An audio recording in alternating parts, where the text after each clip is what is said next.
following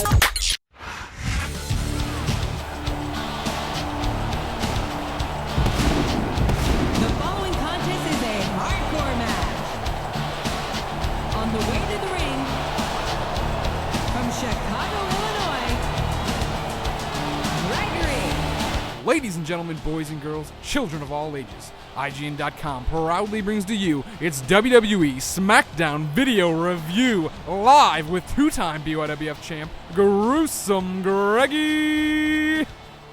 Hey everybody, it's Greg from the IGN PlayStation team, here to talk to you about WWE SmackDown vs. Raw 2008. As usual, the annual franchise is back, and better than ever to an extent. It's engaging, fun to play, but it's not the leap forward most were probably expecting. What is good in this game? Relatively a lot, starting with a ton of matches. There's Buried Alive, First Blood, Hardcore, Hell in a Cell, Iron Man, Ladder, Table, TLC, Steel Cage, Parking Lot Brawl, Money in the Bank, and making its franchise debut, ECW Extreme Rules. The ECW Extreme Rules match is hands down my favorite. Being an ECW hardcore fan from the way back, this really made me feel like I was playing in the old Philly Arena or Bingo Hall. If you're unfamiliar with it, it's no DQ, no ring out, but not falls count anywhere. So you get to run all around the arena, smacking into each other with all sorts of chairs, barbed wire 2x4s, tables, whatever you can dig out. But there's a lot of cool tweaks that make this a step beyond the hardcore match. It's never a good thing when your opponent's got you by the barricade. To begin with, now when you reach underneath the ring, a weapon wheel will pop up, letting you actually choose what you're going to pull out. So you don't have to worry about going underneath the ring and coming back with some lame sledgehammer. Now you can go and grab the 2x4 or grab the chair. Really capturing that ECW vibe comes down to the fans in the front row as well. As you battle along the barricade, they're going to hold out weapons for you to use in your match. It might be a cup of water, or some other alcoholic beverage. It might be a sign, it might be a guitar, or it might be a crutch, just like you used to see in the old days. So you ultimate control with your opponent, drag him to the side there, and you'll start interacting with that object. Maybe you'll toss Tommy Dreamer over the barricade, grab the crutch from some little crippled kid, and nail it over his head. So I just talked a little bit about Ultimate Control grapples. They're back, but they're different than how they used to be. They're more refined. No longer do you really have to click R3 to use these things and make them work and hold R1 and have this really complicated system. Now what you do is just swing the right stick, no matter which way you want to go, to pull off a special grapple move. And then if you want to get into a strong grapple, you hold R1, grab the stick again, and do something special there, whether this be your really ultimate control of grabbing the guy in a collar and elbow and dragging him to the barricade, or holding him up into a submission, or just any other kind of move you want, where you lift him off the ground and then get to do something special with him. But the really big change for this year is fighting styles. Now every superstar has 2 of 8 fighting styles, stuff like Brawler, Technical, Powerhouse, and these give you special primary and secondary abilities. Let's look at Jeff Hardy. He's a high flyer, so one of his primary abilities is the possum pin. If Jeff's got a stored finisher, he can lay on the ground and hold down R1 and triangle. When the opponent comes over to try to do a move to him, Jeff springs back to life, rolls him up in a pin, maybe gets a quick 3 count. Let's look at Shawn Michaels, a showman. He can steal finishers. Now I know what you're saying, Greg, you've been able to steal finishers for years. That's not news. We don't trust you anymore. We hate you. Die. But it doesn't have to be like that, fans. See, fighting styles are taking some of the things we loved and giving them specific characters through their abilities. That might not sound cool, but it really opens up the game to making players play the way they should. Perfect example in SmackDown vs. Raw 2008, Randy Orton. He is a primary dirty character. You know, you've seen the game. Look at Cyber Sunday. He just elbowed Shawn Michaels in the nuts for no reason. Now in the past, everybody elbows everybody in the nuts. That's just how the game's played.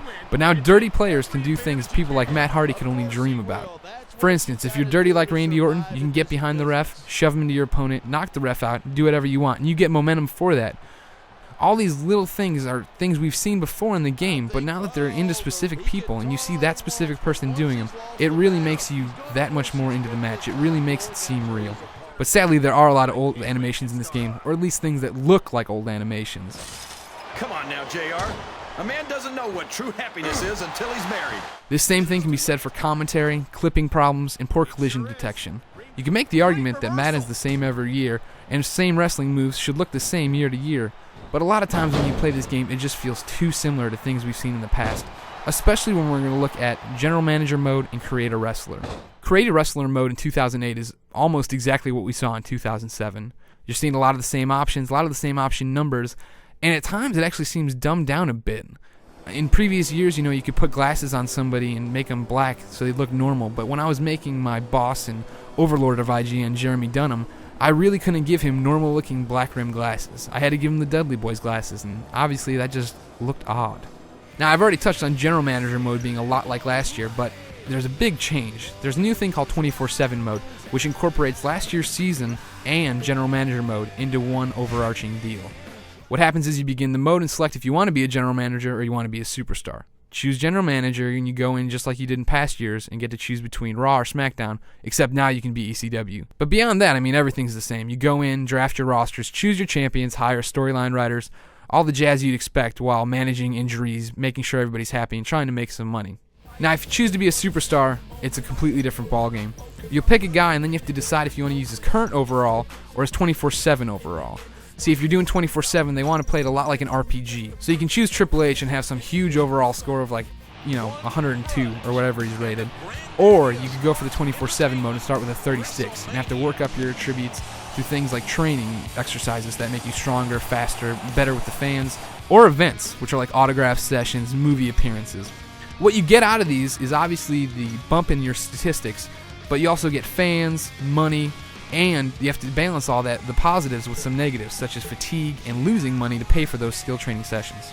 And there's the rub, folks, injuries. If you remember from last year's mode, all the time you had to deal with not working your superstars too hard, because if you did, what happened? They got injured, you didn't have them for pay-per-views, your fans ran away, everybody cried, and Vince fired you. They've brought injuries over to the single-player part of 24/7, and I really think it does not work at all. It's a huge drawback to the game. See, it sounds good on paper, right? However, what happens this time is I get an email from my nurse saying I need to take 7 weeks off. I'm like, no big deal. 7 weeks to Matt Hardy, that's nothing. We'll go down to Cameron, North Carolina, have some fun, right? Wrong. You go to any of your options, and you won't be able to find an option to take 7 weeks off. You have to wrestle through the pain. You have to keep going back into these matches with your back horribly injured. It means you enter, and you already have a horrible limb damage in your back. It really takes all the fun out of why I'd want to play this. Why do I want to go into matches hurt? You can simulate it, but it really shouldn't have to be like that. And if all that wasn't bad enough, nothing changes on the calendar year to year. Every year the calendar says it's 2008. Every year WrestleMania is in Detroit. It's very, very cut and dry and very boring. Outside of 24/7 mode is Hall of Fame. There's 12 challenges to go through and relive some classic WWE moments. We didn't get to try multiplayer with the PS3, but we did get online with our 360, and it seemed to run really, really smooth and fun. Only one match crashed, and it was just one of those things that happens. But all the big types, the games were there. There's player rankings, leaderboards. It really seems like it's going to be a good year. As far as system differences, the big problem is there's no voice on PS3, and 360 gets to import music for created wrestlers. I know it's a huge deal, and that's really going to drive some people away.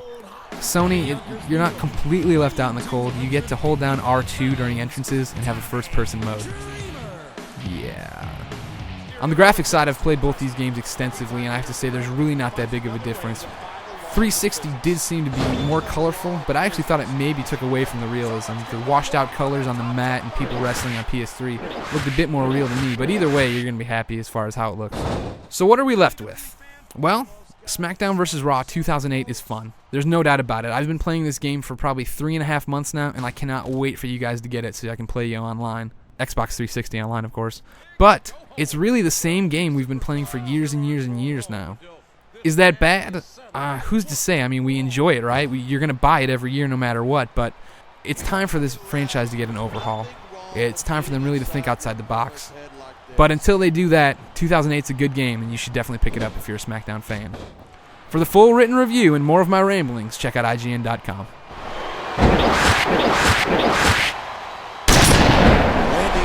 Has it all. A great look, fantastic grip. His opponent might not have enough left to kick out.